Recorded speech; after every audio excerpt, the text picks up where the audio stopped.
తెలిసి మీతోటే నన్ను తిట్టిపిస్తుండు. ఉమ్. అది వల్ల తెలివి. ఐపీఎస్ చదివి తీరి పబ్లిక్ సర్వెంట్ ఏం లాభం అండి.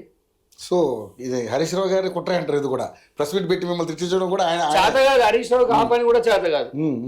ఏడవమంటే ఏడుస్తాడు రేవంత్ రెడ్డి మీద. ఆ పెట్రోల్ పోసుకొని అట్లా ఎట్లా భయపెట్టిండు. ఇప్పుడు కొత్తగా వాళ్ళ మామ పోగానే అమెరికా పోగానే బీజేపీలో కలుస్తాడు. ఖచ్చితంగా కలుస్తాడు. బయటకు వచ్చే రూమర్లకి ఒక్కటి చెప్తా వినండి. హరీష్ రావుకి బట్టగాల్చి మీదేసుట్లా ఆయనను మించినోడి రాష్ట్రంలో లేడు.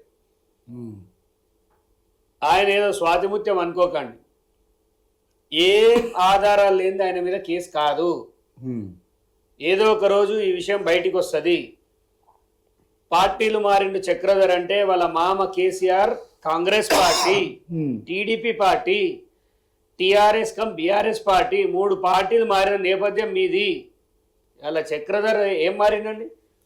బీజేపీలో టికెట్ ఇవ్వకపోతే హరీష్ రావుకి అమ్ముడు పోయిన వ్యవస్థ చేతి కింద నేను పని చేయలేకపోయినా, రేపు అమ్ముడు పోయింది అంటారని బయటికి వచ్చేసిన.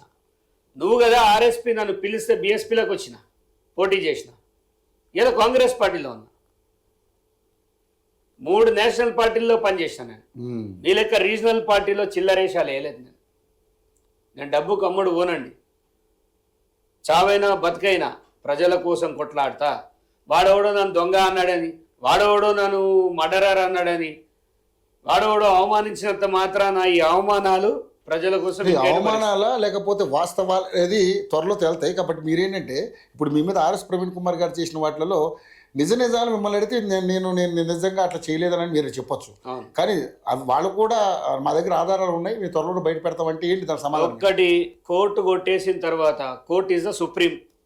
రేపు ఫోన్ ట్యాపింగ్ విషయంలో నీ మీద కోర్టు కొట్టేస్తే కొట్టేసిందనే మాట్లాడతాం. కోర్టు తప్పు చేసిందని నేను చెప్పా. ఎందుకంటే కోర్టును ధిక్కరించే స్వరం నాది కాదు. సో మీరు నిరూపించే తెలివితేటలు ఉంటే మీ గవర్నమెంట్లో ఛార్జ్షీట్ పడ్డ దాంట్లో 11,000 రూపాయలు ఆల్రెడీ నీ గవర్నమెంట్ ఉండగానే ఎవరు పిలిచారట అండి. చాలా మంది చక్రధర్ మీద కేసు పెడతా అంటే ఒకటి పెట్టలే. అది పరిస్థితి. చక్రధర్ది ఆ సంస్కృతి నేర ప్రవృత్తి అయితే నేను కూడా ఆర్ఎస్ ప్రవీణ్ లెక్క ఆ దొంగలతో తిరిగేటోంది కదా. హరీష్ రావు చేతి కింద ఉంటే బంగారం లెక్క చూసుకునేటోడు కదా. సొంత తమ్ముని కంటే ఎక్కువ ఉండేటోంది కదా. ఎందుకు విభేదిస్తున్నా మీరే చెప్పండి. నిజంగా ఈరోజు హరీష్ రావుని మీరు విభేదించడం వెనకాల కారణం ఏంటి అంటే ఆయన మీ కొంతమ కోరికలు తీర్చలేదని ఆయన మీద ఎలిగేషన్ చేస్తున్నారా? ఇది కూడా ఒక రకమైన చక్కర్లో కొడుతున్నటువంటి వార్త. అంటే కేవలం ఈయన అడిగినవన్నీ ఆయన సమకూర్చున్నందుకే జరుగుతున్నటువంటి దాడి కింద అభివర్ణిస్తా ఉన్నారు. ఏంటి దీనికే సమాధానం చెప్తారు మీరు? నేను పంచడం తప్ప అడుక్కోవడం నాకు చేత కాదు.